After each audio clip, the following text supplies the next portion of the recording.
Picture today you were in love with the man of your dreams, but your father has different plans in mind.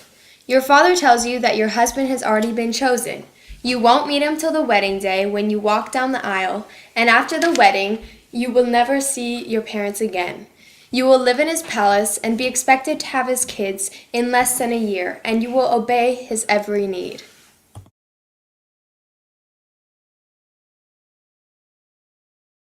Arranged marriage was the first type of marriage to be created. It mainly benefited the families that the couple came from. For example, if a man married his daughter into a wealthy family, he would know that he would be taken care of in old age and know that his grandchildren would also be taken care of.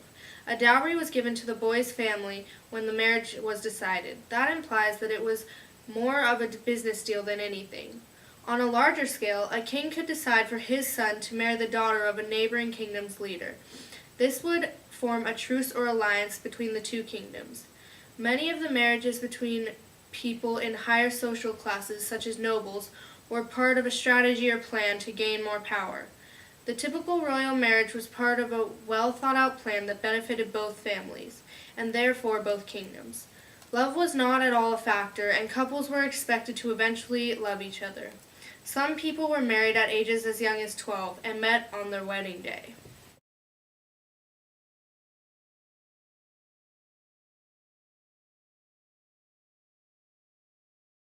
One example of an arranged marriage was Louis XVI and Marie Antoinette.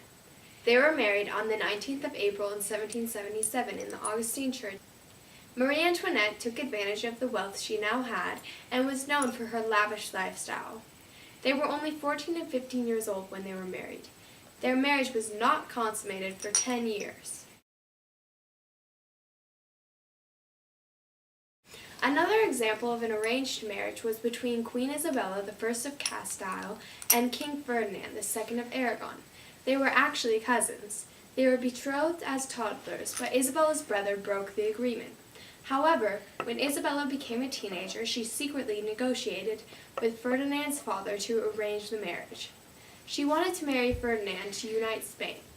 They were married from 1469 till their deaths in the early 1500s. Their marriage brought stability to the kingdoms for quite a while. Royal marriage became so important that an act was created called the Royal Marriage Act of 1772. It described certain conditions under which a marriage could be valid so that no marriage could be harmful to the reputation of the royal family in Britain.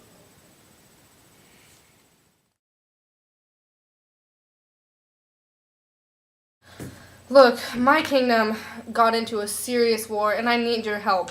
If you give me some troops and some funds, I'll give you my daughter and our son to be married, Dad, and we'll have an alliance. I'm in love. I don't care. Get away from me. I don't care.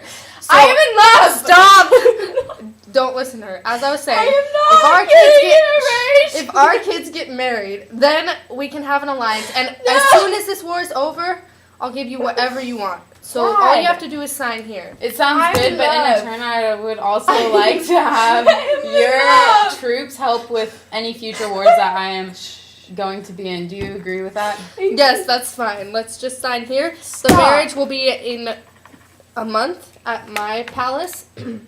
They can meet on the wedding day. That's fine. I'll expect the funds and the troops, though, by next week, please. Sounds good. Thanks, and we'll see you at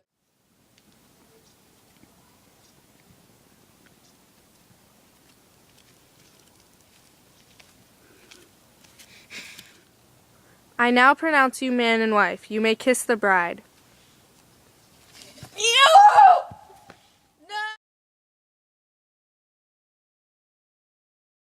An arranged marriage seems like a bad idea to many people who were not accustomed to this type of culture.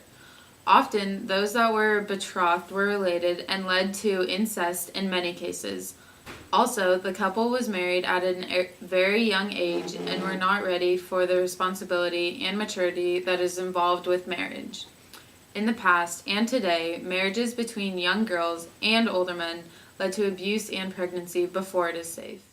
However, in some cases, this type of marriage can be beneficial. For some families, a marriage is needed to be able to provide stability and extra help for the whole group. Another big motive to arrange a marriage was for the father to get rid of his daughter in order to have one less child to worry about. Women were not considered useful in those days and were given away as soon as possible.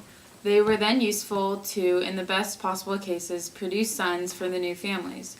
Arranged marriages have been in all countries, including China, India, the Middle East, and Africa. In fact, many of these areas still practice arranged marriages today.